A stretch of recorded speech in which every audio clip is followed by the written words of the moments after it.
Ini adalah review buku yang sangat popular dengan 10 juta kopi yang telah terjual di 46 negara oleh Brian Tracy, Eat That Frog. Mark Twain pernah berkata, "Jika perkara pertama yang anda lakukan setiap pagi ialah memakan katak yang hidup, anda akan dapat melalui kehidupan sepanjang hari itu dengan kepuasan mengetahui perkara terburuk sepanjang hari itu telah pun anda lalui." Bukanlah bermaksud nak suruh anda makan katak, tapi ini adalah satu analogi. Frog anda adalah task atau kerja anda yang paling besar dan paling penting. Kerja yang paling biasa anda lengah-lengahkan nak buat. Bayangkan jika anda betul-betul terpaksa makan katak hidup. Sama ada anda makan di waktu pagi atau lewat tengah malam, anda masih perlu melakukannya. Jadi, bukankah lebih baik untuk kita makannya di awal pagi supaya hati kita lebih tenang dan lapang sepanjang hari, daripada kita bertanggung-tanggung untuk makan dan hati kita akan sentiasa risau sepanjang hari sebab masih belum makan lagi katak tu. Jadi, jika anda ada kerja yang penting perlu dilakukan, lakukanlah ia paling awal yang boleh. Mula kerja serta-merta. Jangan berlengah. Jangan cakap nanti dululah, nantilah. Jangan. Jika ada 2 katak yang perlu dimakan, makan yang lebih hodoh dulu. Atau dengan kata lainnya, jika anda ada 2 kerja penting yang perlu disiapkan, mula dengan kerja yang paling susah, paling banyak, paling penting dulu. Disiplinkan diri anda untuk memulakan serta-merta kerja anda dan secara berterusan sehingga siap sebelum anda memulakan untuk membuat benda lain. Ini adalah beberapa perkara yang dapat diambil daripada buku ini yang dapat membantu anda membuang sikap suka bertangguh dan menyiapkan kerja dengan lebih cepat. Nombor 1. Set the table atau siapkan meja anda. Putuskan dengan jelas apa yang anda mahukan. Objektif yang jelas adalah sangat penting. Tulis apakah sasaran dan objektif anda sebelum anda memulakan kerja. Jadikan habit untuk sentiasa rancang sebelum mula. Rancang setiap hari anda sehari sebelum. Jadikan habit untuk merancang setiap hari. Think on paper atau gunakan kertas untuk merancang. Pastikan anda tulis pelan anda itu supaya anda jelas boleh melihatnya. Ada orang yang rasa merancang ni membuang masa, tapi kebiasaannya ia adalah sebaliknya. Merancang biasanya menjimatkan masa. Setiap minit yang anda gunakan untuk merancang boleh menjimatkan 5 hingga 10 minit masa anda. Nombor 2. Gunakan Law of Enforced Efficiency yang mengatakan takkan ada masa untuk melakukan semua perkara, tapi mesti ada cukup masa untuk lakukan perkara yang paling penting. Anda mungkin ada banyak perkara penting yang mesti dibuat dan adalah mustahil untuk menyiapkan semuanya dengan masa anda yang terhad.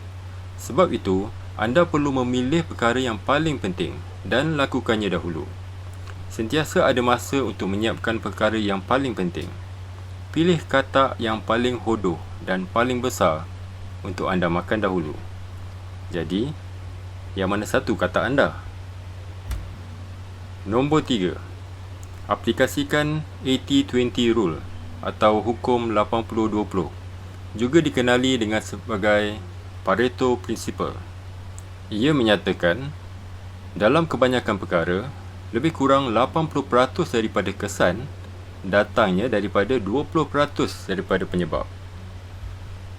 Ia merujuk kepada jenis tugasan atau masa tertentu. Sebagai contoh, saya dapati ianya sangat benar yang 80% daripada konten yang saya buat untuk video-video saya dilakukan dalam 20% daripada masa yang saya gunakan untuk mengedit video. Satu perkara penting yang perlu untuk mengelakkan penangguhan kerja adalah mempelajari untuk mengenal pasti dan menumpukan kepada yang 20% itu. Bila kita telah berada dalam keadaan produktif, teruskan dan jangan berhenti sehinggalah kita sudah menjadi kurang produktif. Dan buat ini, tak kiralah bila pun sesuatu projek itu perlu disiapkan.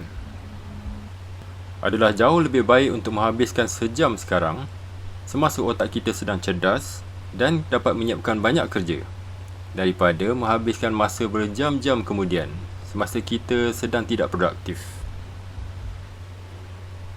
Nombor 4. Gunakan teknik ABCD secara berterusan. Cuba untuk membuat senarai tugasan harian anda ataupun to-do list dan senaraikan mengikut kategori, dengan A sebagai tugasan yang paling penting dan E yang paling tidak penting. Tugasan jenis A ialah suatu tugasan yang sangat penting yang mesti kita lakukan. Ini adalah tugasan yang akan memberi kesan kepada kita sama ada positif jika kita dapat menyiapkannya atau kesan negatif jika kita gagal siapkan dia. Undang-undangnya adalah jangan mulakan tugasan B selagi tugasan A belum selesai. Tugasan C pula adalah satu tugasan yang baik jika kita dapat lakukan, tapi tiada kesan jika kita tidak dapat lakukan. D pula adalah satu tugasan yang kita boleh beri kepada orang lain untuk menyiapkannya.